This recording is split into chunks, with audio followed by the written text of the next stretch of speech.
प्रथम पूजनी श्री गणेश जी के श्री चरणों में करते हैं वंदना। हाथ जोड़ विनती करे, कृपा करे गजबंदन। ओम गणेशाय नमः, ओम गणेशाय नमः, ओम गणेशाय नमः। सृष्टि के सभी गुरु और संतों के श्री चरणों में कोटि कोटि नमन, कोटि कोटि धन्यवाद। ओम गुरुभ्यो नमः, ओम गुरुभ्यो नमः, ओम गुरुभ्यो नमः। या साई आओ साई नाने हम जन्म धन्योस्मि साई।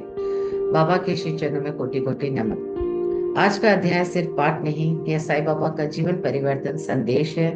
जो सुनता है उसके जीवन में शांति, विश्वास और समाधान आता है। ओम साई राम। आप सबका बहुत बहुत स्वागत है मेरे इस चैनल पर, जहां हम पढ़ रहे हैं साई सचरित्र के अध्याय। यह अध्याय केवल कथा नहीं, ये साईं बाबा का जीवन परिवर्तन संदेश है, जो मन को शांति देता है, विश्वास को मजबूत करता है और जीवन में सकारात्मक परिवर्तन लाता है।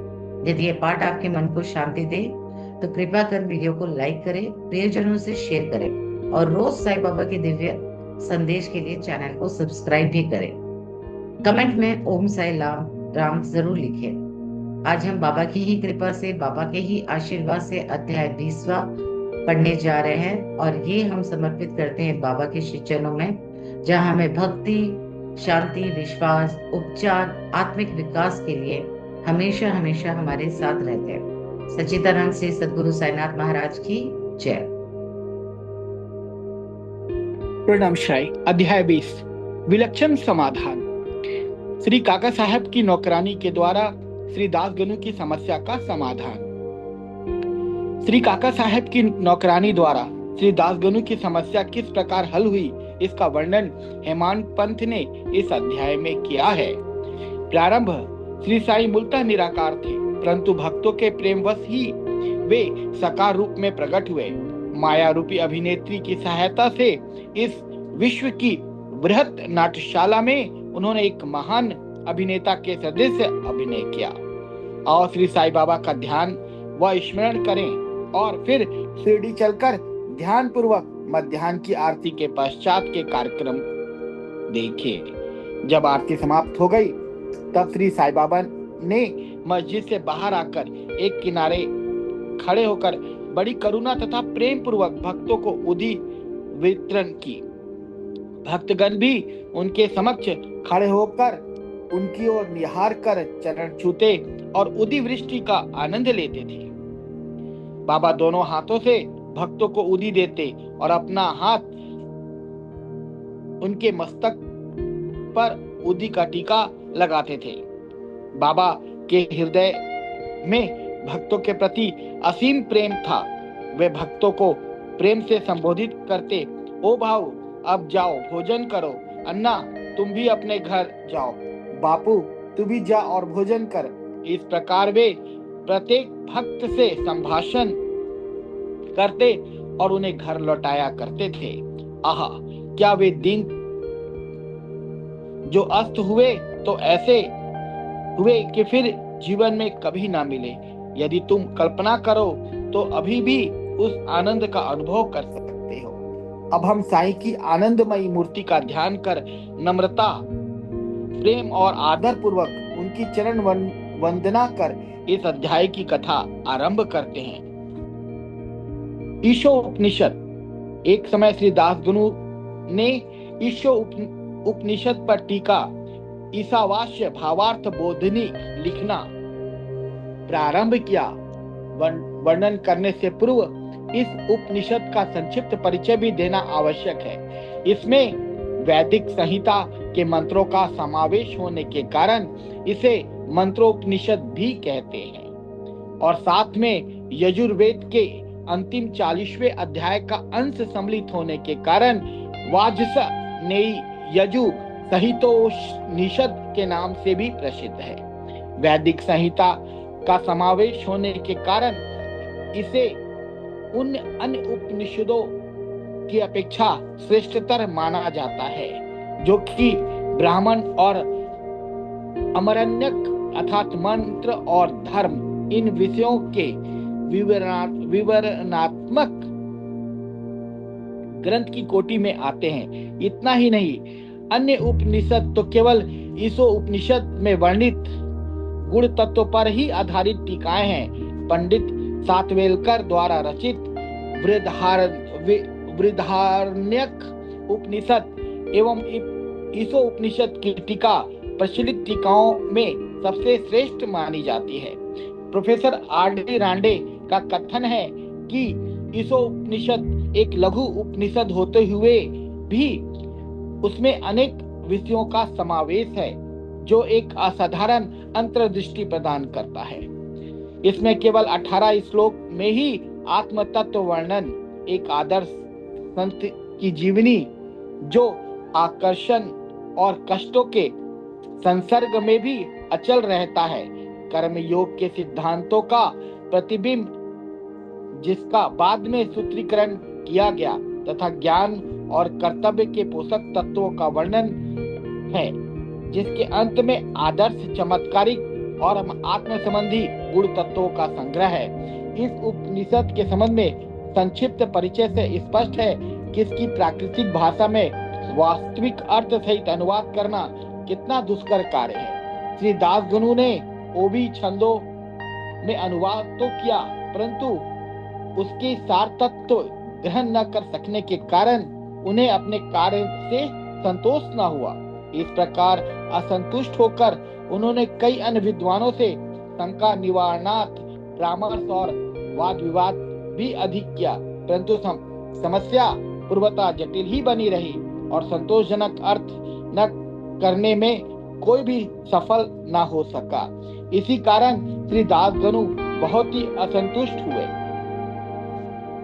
केवल सद्गुरु ही अर्थ समझाने में समर्थ हैं। यह उपनिषद वेदों का महान विवरणात्मक सार है। इस अस्त्र के प्रयोग से जन्म मरण का बंधन छीन भिन्न हो जाता है और मुक्ति की प्राप्ति होती है। अतः श्री दास गनु को विचार आया कि जिसे आत्म साक्षात्कार हो चुका हो, केवल वही इस उपनिषद का वास्तविक अर्थ कर सकते हैं। जब कोई भी उनकी शंका का निवारण न कर सका तो उन्होंने शिरडी जाकर बाबा के दर्शन करने का निश्चय किया। जब उन्हें शिरडी जाने का शुभ अवसर प्राप्त हुआ तो उन्होंने बाबा से भेंट की और चरण वंदना करने के पश्चात उपनिषद में हुई कठिनाई उनके समक्ष रखकर उनसे हल करने की प्रार्थना की। श्री साईं बाबा ने आशीर्वाद देकर कहा कि चिंता करने की कोई आवश्यकता नहीं है, उसमें कठिनाई ही क्या है। जब तुम लौटोगे तो विले परला में काका दीक्षित की नौकरानी तुम्हारी शंका का निवारण कर देगी। उपस्थित लोगों ने जब ये वचन सुने तो वे सोचने लगे कि बाबा केवल विनोद ही कर रहे हैं और कहने लगे कि क्या एक अशिक्षित नौकरानी भी ऐसी जटिल समस्या हल कर सकती है। परंतु दास गनु को तो पूर्ण विश्वास था कि बाबा के वचन कभी असत्य नहीं हो सकते, क्योंकि बाबा के वचन तो साक्षात ब्रह्म वाक्य ही है। काका की नौकरानी बाबा के वचनों में पूर्ण विश्वास कर वे शिरडी से विले परला बंबई के उपनगर में पहुंचकर काका दीक्षित के यहाँ ठहरे। दूसरे दिन दास गनु सुबह की मीठी नींद का आनंद ले रहे थे, तभी उन्हें एक निर्धन बालिका के सुंदर गीत का स्पष्ट और मधुर स्वर सुनाई पड़ा। गीत का मुख्य विषय था एक लाल रंग की साड़ी। वह कितनी सुंदर थी, उसके जरी का आंचल कितना बढ़िया था, उसके छोर और किनारे कितने सुंदर थे इत्यादि। उन्हें वह गीत अति रुचिकर प्रतीत हुआ। इस कारण उन्होंने बाहर आकर देखा कि वह गीत एक बालिका नम्या की बहन, जो काका साहब दीक्षित की नौकरानी है, गा रही है। बालिका बर्तन मांज रही थी और केवल एक फटे कपड़े से तन ढके हुई थी। इतनी दरिद्र परिस्थिति में भी उसकी प्रसन्न मुद्रा देखकर श्री दास गनु को दया आ गई और दूसरे दिन श्री दास गनु ने भी श्री M.V. प्रधान से उस निर्धन बालिका को एक उत्तम साड़ी देने की प्रार्थना की। जब राव बहादुर M.V. प्रधान ने उस बालिका को एक धोती का जोड़ा दिया, तब एक क्षुधा पीड़ित व्यक्ति को जैसे भाग्यवश मधुर भोजन प्राप्त होने पर प्रसन्नता होती है, वैसे ही उसकी प्रसन्नता का पावार न रहा। दूसरे दिन उसने नई साड़ी पहनी और अत्यंत हर्षित होकर सदानंद नाचने कूदने लगी एवं अन्य बालिकाओं के साथ फुगड़ी खेलने में मग्न रही। अगले दिन उसने नई साड़ी संभालकर संदूक में रख दी और पूर्वतः फटे पुराने कपड़े पहन कर आई, परंतु फिर भी पिछले दिनों के समान ही प्रसन्न दिखाई दी। यह देखकर श्री दासगणु को दया आश्चर्य में परिणित हो गई। उनकी ऐसी धारणा थी कि निर्धन होने के कारण उसे फटे चिथड़े कपड़े पहनने पड़ते हैं, परंतु अब तो उसके पास एक नई साड़ी थी जिसे उसने संभाल कर रख दिया और फटे कपड़े पहनकर भी उसी गर्व और आनंद का अनुभव करती रही। उसके मुख पर दुख या निराशा का कोई निशान भी नहीं रहा। इस प्रकार उन्हें अनुभव हुआ कि दुख और सुख का अनुभव केवल मानसिक स्थिति पर निर्भर है। इस घटना पर गूढ़ विचार करने के पश्चात वे इस निष्कर्ष पर पहुंचे कि भगवान ने जो कुछ दिया है उसी में समाधान वृत्ति रखनी चाहिए और यह निश्चय पूर्वक समझना चाहिए कि वह सब चराचर में व्याप्त है और जो कुछ भी स्थिति उसकी दया से अपने को प्राप्त है वह अपने लिए अवश्य ही लाभप्रद होगी। इस विशिष्ट घटना में बालिका के निर्धन अवस्था, उसके फटे पुराने कपड़े, नई साड़ी देने वाला तथा उसकी स्वीकृति देने वाला, यह सब ईश्वर द्वारा ही प्रेरित था। श्री दासगणु को उपनिषद के पाठ की प्रत्यक्ष शिक्षा मिल गई, अर्थात जो कुछ अपने पास है उसी में समाधान वृत्ति माननी चाहिए। सार यह है कि जो कुछ होता है सब उसी की इच्छा से नियंत्रित है, अतः उसी में संतुष्ट रहने में हमारा कल्याण है। अद्वितीय शिक्षा पद्धति। उपयुक्त घटना से पाठकों को विदित होगा कि बाबा की पद्धति अद्वितीय और अपूर्व थी। बाबा शिरडी के बाहर कभी नहीं गए, परंतु फिर भी उन्होंने किसी को मच्छिंद्रगढ़, किसी को कोल्हापुर या सोलापुर साधनाओं के लिए भेजा, किसी को दिन में और किसी को रात्रि में दर्शन दिए, किसी को काम करते हुए तो किसी को निद्रा अवस्था में दर्शन दिए और उनकी इच्छाएं पूर्ण की। भक्तों को शिक्षा देने के लिए उन्हें कौन कौन सी युक्तियां काम में लाई इसका वर्णन करना असंभव है। इस विशिष्ट घटना में उन्होंने श्री दासगणु को विले पार्ला भेजकर वहां उनकी नौकरानी के द्वारा समस्या हल कराई। जिनका ऐसा विचार हो कि श्री दासगणु को बाहर भेजने की आवश्यकता ही क्या थी, क्या वे स्वयं नहीं समझा सकते थे? उनसे मेरा कहना है कि बाबा ने उचित मार्ग ही अपनाया, अन्यथा श्री दासगणु किस प्रकार एक अमूल्य शिक्षा उस निर्धन नौकरानी को उसकी साड़ी द्वारा प्राप्त करते जिसकी रचना स्वयं साई ने की थी। ईशोपनिषद की शिक्षा। ईशोपनिषद एक मुख्य देन नीति शास्त्र संबंधी उपदेश है। हर्ष की बात है कि इस उपनिषद की नीति निश्चित रूप से आध्यात्मिक विषयों पर आधारित है, जिसका इसमें बृहत रूप से वर्णन किया गया है। उपनिषद का प्रारंभ ही यहीं से होता है कि समस्त वस्तुएं ईश्वर से ओतप्रोत है। वह आत्मविषयक स्थिति का भी एक उप सिद्धांत है और जो नीति संबंधी उपदेश उससे ग्रहण करने योग्य है वह यह है कि जो कुछ इस कृपा से प्राप्त है उसमें ही आनंद मानना चाहिए और दृढ़ भावना रखनी चाहिए कि ईश्वर ही सर्वशक्तिमान है और इसलिए जो कुछ उसने दिया है वह हमारे लिए उपयुक्त है। यह भी उसमें प्राकृतिक रूप से वर्णित है कि पराया धन की तृष्णा की प्रवृत्ति को रोकना चाहिए।